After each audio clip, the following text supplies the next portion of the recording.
Hello, everybody.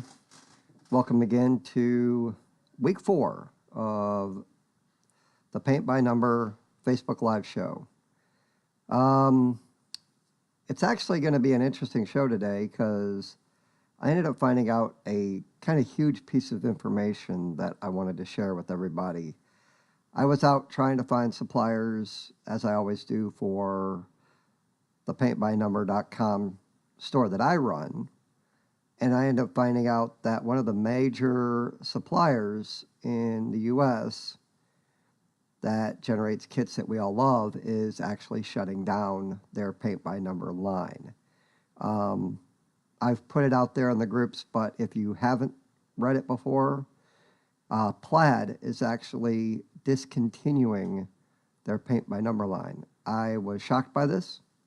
I felt it was the right thing to do to share it with the groups, so I have done that. It's gotten a lot of feedback from people that are upset, kind of rushing out, should they buy, shouldn't they buy now?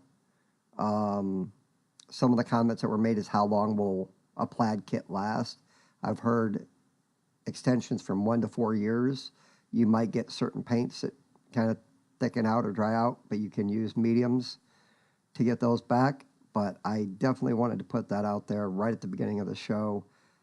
If you're a lover of Plaid kits or kits that are the board format that Plaid makes, make sure you go out there and get these before they run out, because Plaid's saying when the stocks are gone, they won't be back. And this is kind of a shocking moment for a lot of you, so I wanted to get that word out there.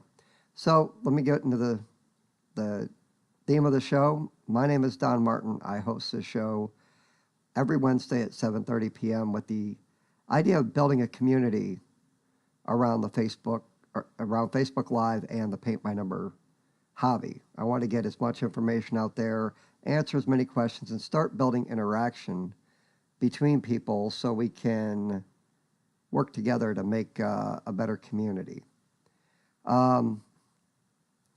Today, for tips and tricks, and we're going to swap over to this now. For the tips and tricks section, once again, Diane DuPaul asked a question on last week's show that I thought would make a very good tip and trick. And that's it. When you're painting, how do you end up getting smooth painting? What type of tricks there are? I found this video on YouTube. It's more about acrylic painting, but since we are dealing with acrylic paints, mostly with the paint by numbers, I thought it would fit. And when I watched it, it hit home to a lot of things that people that are just into the paint by number that don't paint outside of it may or may not know. So I'm going to be quiet here, and I'm going to go ahead and start this video so we can learn how to paint without streaks and textures when we don't want them.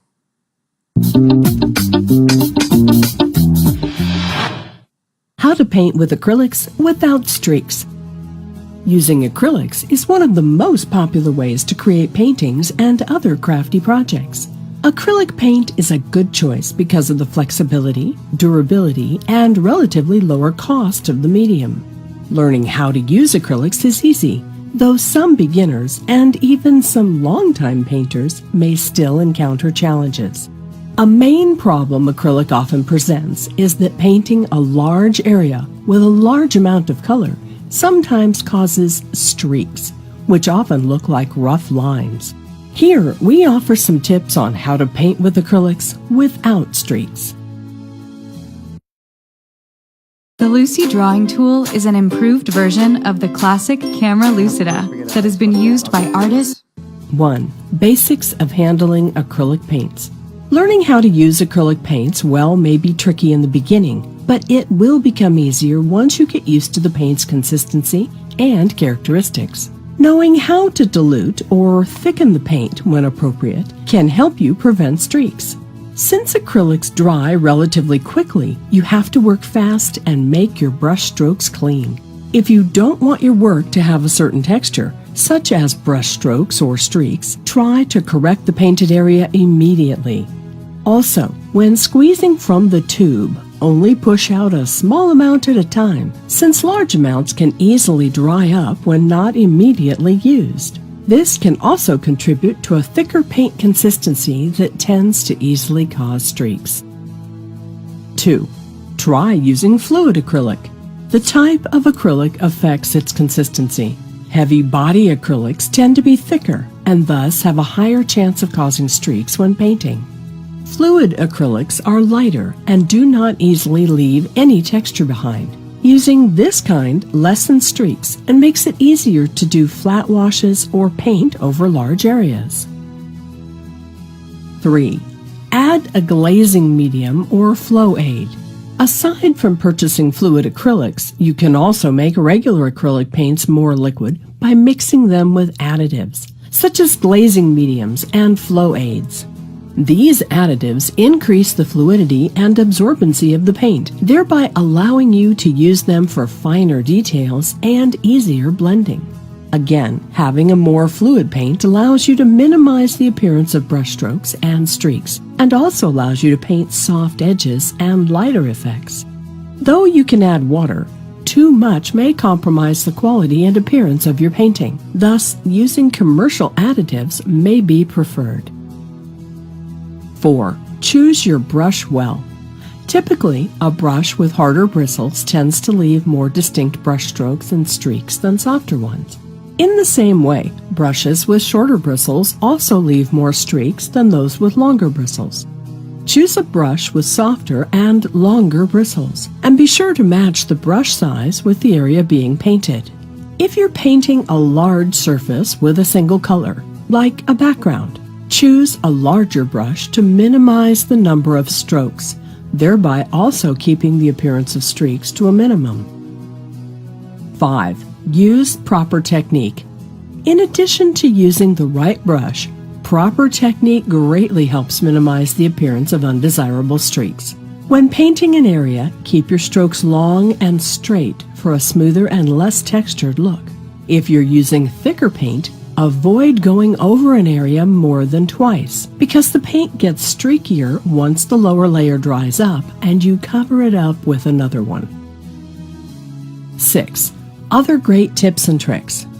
Alternatively, you can opt to paint an area using several very thin fluid layers instead of one very thick layer. Another option is to apply the color with a hard brush and then go over the paint with a very large soft brush to blend in the paint onto the canvas before it gets streaky. If the paint dries too fast, you can wet the canvas a bit before applying the acrylic paint and running a soft brush over it. Working with acrylics takes a lot of practice, and avoiding unwanted streaks and strokes on your painting requires a bit of effort and good technique. With the useful tips given here, you now know how to paint with acrylics without streaks, so you can create smoothly finished paintings with just the right textures and blends you want.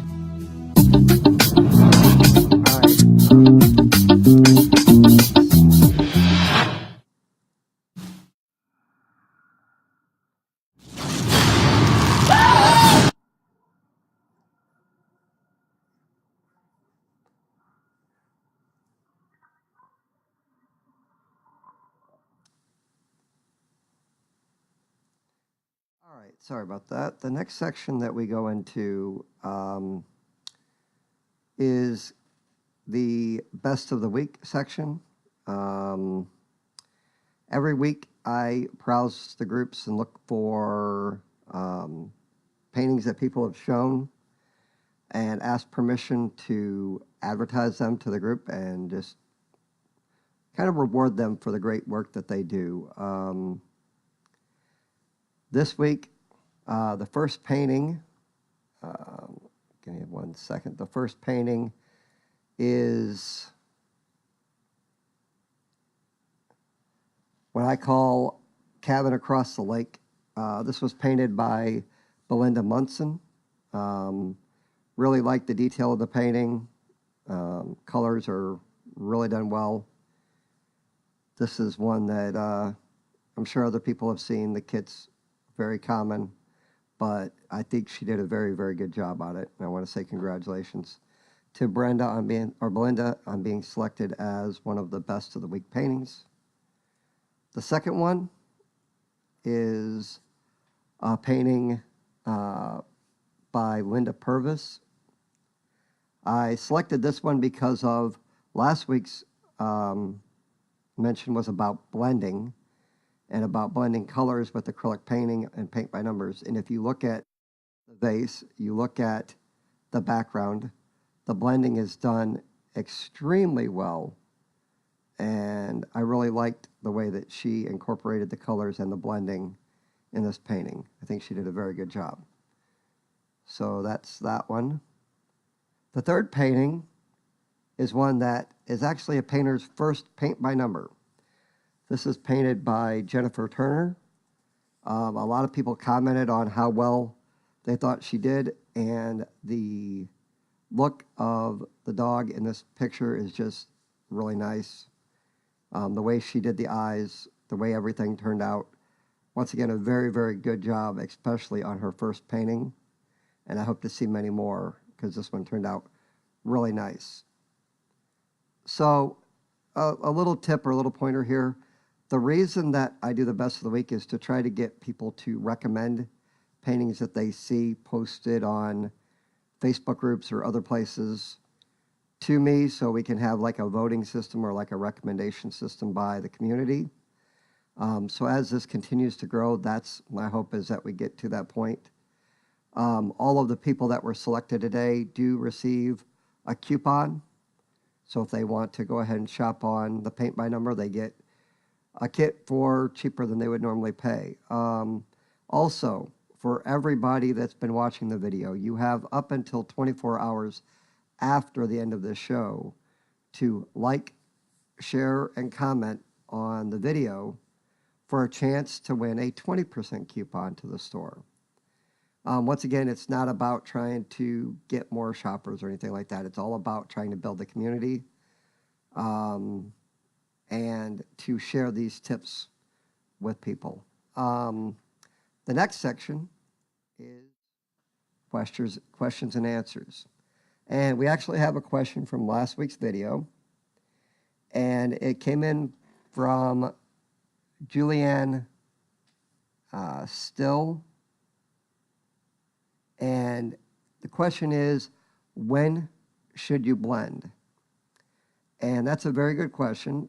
There are times when you look at a picture and there are distinctive items like a vase setting out or something like that. And I'm going to go back to the best of the week blending picture for this one. If you look at the vase in the center, the edges of the vase you don't want to blend. Those are distinct lines, but the colors inside of the vase or in the background, you want to blend those colors because those are light effects. A lot of times when you have grasses, if it's a background grass color, you might want to blend it, but if it's blades of grass, you not necessarily want to, because you want that distinct standout color. So that's what I would go to for that. Once again, if you have any other questions that you'd like answered, feel free to post them on the video, and we'll try to include that in next week's Paint by Number show. So for today, that's going to wrap up the show. I do want to mention again, stay on top of the issue with Plaid and them closing their paint by number line. Make sure you're prepared for that. I'd hate for people to get blindsided. Also, if you like the show, if you have any comments about the show, please leave them here so we can try to grow this and help this help the entire paint by number community. And once again, if you like, share, and comment on the video, you have a chance to win a 20% coupon to thepaintbynumber.com. This is Don Martin, and it's been a pleasure broadcasting to you today. And I look forward to next week's show. Once again, 7:30 p.m. on Wednesdays, and that's Eastern Standard Time. So for thepaintbynumber.com and myself, I thank you for watching and look forward to next week. Thank you very much.